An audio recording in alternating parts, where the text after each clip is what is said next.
తాజా అంశం చూస్తున్నాం. భారత్ పర్యటనలో భాగంగా రష్యా అధ్యక్షుడు పుతిన్ ఉదయం 11 గంటలకు రాష్ట్రపతి భవన్కు చేరుకోనున్నారు. ఇవాళ ప్రధాని మోదీతో పుతిన్ ద్వైపాక్షిక చర్చలు జరపనున్నారు. మరింత సమాచారం మా ప్రతినిధి అరుణ్ అడిగి తెలుసుకుందాం. అరుణ్, ప్రధాని మోదీ రష్యా అధ్యక్షుడు పుతిన్తో ద్వైపాక్షిక చర్చలు ఎప్పుడు జరగనున్నాయి? ఏ అంశాలు ప్రస్తావనకు వచ్చే అవకాశం ఉందంటారు? రష్యా అధ్యక్షుడు పుతిన్ నిన్న సాయంత్రం ఢిల్లీ చేరుకున్నారు. అక్కడి నుంచి ఢిల్లీలో పర్యటిస్తూ ఉన్నారు. ఈ రోజు సాయంత్రం 9 గంటల వరకు రష్యా అధ్యక్షుడు ఢిల్లీ పర్యటనలో ఉండబోతున్నారు. అయితే ఈ రోజు రాత్రి నేరుగా విమానాశ్రయంలో ప్రధాని నరేంద్ర మోదీ రష్యా అధ్యక్షుడు వ్లాదిమిర్ పుతిన్ ఆయన స్వయంగా వెళ్లి స్వాగతం పలికి తన నివాసానికి తీసుకొచ్చారు. 7 లోక కళ్యాణ మార్గులో ఇరువురు ప్రైవేటు విందు భేటీలో కూర్చున్నారు. ఆ తర్వాత ఈ రోజు ఉదయం 11 గంటల నుంచి పుతిన్ షెడ్యూల్ ప్రారంభమవుతోంది. ఉదయం 11 గంటలకు రాష్ట్రపతి భవన్ లో అధికారిక స్వాగత కార్యక్రమాన్ని ఏర్పాటు చేయడం జరిగింది. రాష్ట్రపతి ద్రౌపది ముర్ము నేతృత్వంలో ఈ అధికారికంగా రష్యా అధ్యక్షుడికి స్వాగత కార్యక్రమం ఏర్పాటు చేశారు. ఆ తర్వాత పుతిన్ రాజ్ఘాట్ కు వెళ్లి జాతిపిత మహాత్మా గాంధీకి నివాళులు అర్పించబోతున్నారు. ఆ నివాళులు అర్పించిన తర్వాత 11:50 11:30 తర్వాత అంటే 11:50 మోదీ పుతిన్ ఇరువురు కూడా హైదరాబాద్ హౌస్ కు, ఇండియా గేట్ సమీపంలో ఉన్నటువంటి చారిత్రాత్మక హైదరాబాద్ హౌస్ కు చేరుకుంటారు. హైదరాబాద్ హౌస్ లో సుమారు 1 గంటన్నర పాటు ఇరువురు ద్వైపాక్షిక చర్చల్లో పాల్గొనబోతున్నారు.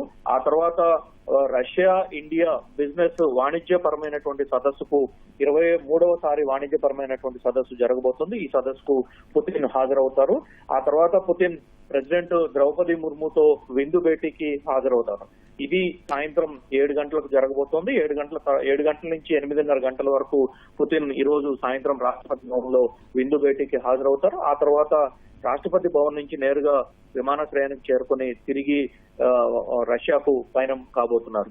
ఈ మొత్తం పర్యటనలో ప్రధానంగా రష్యా వైపు నుంచి భారత్ కు అన్ని విధాలుగా పూర్తి స్థాయిలో రక్షణ పరమైనటువంటి అంశాల పట్ల పూర్తి స్థాయి సహకారం అందించనున్నట్లుగా రష్యా వర్గాలు ఇప్పటికే వెల్లడించాయి. దాంతోపాటు భారత ప్రభుత్వ వర్గాలు కూడా ఇందుకు సంబంధించి కొన్ని అంశాలను ఇప్పటికే బయట పెట్టడం జరిగింది. ముఖ్యంగా వాణిజ్యపరమైనటువంటి అంశాల్లో ఇప్పటి వరకు ఇండియా భారత్ మధ్య ఉన్నటువంటి కొన్ని డెఫిసిట్స్ ఏవైతే ఉన్నాయో వాటన్నిటికీ సంబంధించిన అన్ని అంశాలకు ఒక ఫుల్ స్టాప్ పెట్టబోతున్నట్లుగా భారత ప్రభుత్వ వర్గాలు వెల్లడించాయి. అదే సందర్భంలో మెరైన్ ప్రొడక్ట్స్, సముద్రపరమైనటువంటి ఉత్పత్తులు, వ్యవసాయపరమైనటువంటి ఉత్పత్తులు, వీటితో పాటుగా ఆటోమొబైల్ రంగము, ఫార్మాస్యూటికల్ లో భారత సహకారము, భారత్కు సంబంధించినటువంటి ఉత్పత్తులన్నీ పూర్తి స్థాయిలో రష్యాలో దిగుమతి చేసుకోవడానికి, ఇక్కడి నుంచి ఎగుమతి చేయడానికి అన్ని విధాలుగా అనుమతుల ప్రక్రియకు ఒక సుగమమైనటువంటి మార్గాన్ని ఏర్పాటు చేయబోతున్నట్లుగా తెలుస్తా ఉంది. దీంతో పాటుగా ఇప్పటి వరకు ఉన్నటువంటి భారత రష్యా సంబంధాలను, ద్వైపాక్షిక సంబంధాలు, వాణిజ్యపరమైనటువంటి సంబంధాలు, సాంస్కృతిక పరమైనటువంటి సంబంధాలు ఏవైతే ఉన్నాయో వాటన్నిటిని మరింత బలోపేతం చేసే దిశగా ఈ రోజు జరిగేటువంటి చర్చల్లో ప్రధానంగా ఒక కీలకమైనటువంటి అడుగు పడబోతున్నట్లుగా ప్రభుత్వ వర్గాలు వెల్లడిస్తున్నాయి. వీటితో పాటుగా ఇప్పటి వరకు వస్తున్నటువంటి ఆరోపణలు, వస్తున్నటువంటి విమర్శల నేపథ్యంలో రష్యా నుంచి ముడి చమురు కొనుగోలు వ్యవహారంపై భారత్ వెనక్కు వేస్తుంది అంటూ వచ్చినటువంటి అన్ని అంశాలను తోసిపుచ్చే విధంగా ఈ రోజు భారత రష్యా మధ్య బంధం మరింత బలపడే విధంగా ఉండబోతున్నట్లుగా పుతిన్ కూడా స్వయంగా తన సోషల్ మీడియా వేదికగా వెల్లడించారు. ఇది మరింత బలోపేతం అవుతుందని, రష్యా నుంచి భారత్ కు సప్లై అయ్యేటువంటి ముడి చమురులో 1 బ్యారెల్ కూడా తగ్గడానికి అవకాశం లేదు. భారత్ రష్యా మధ్య అంత బలమైన దృఢమైన సంబంధాలు ఉన్నట్లుగా పుతిన్ కూడా పేర్కొనడం జరిగింది. సో ఈ రకంగా ఈ రోజు జరిగేటువంటి భేటీలో రక్షణ పరమైనటువంటి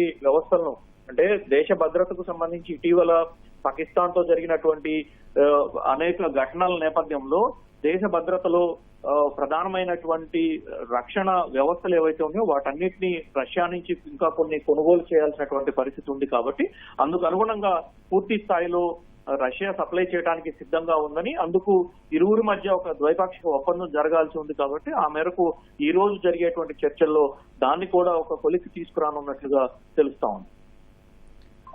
ధన్యవాదాలు అరుణ్.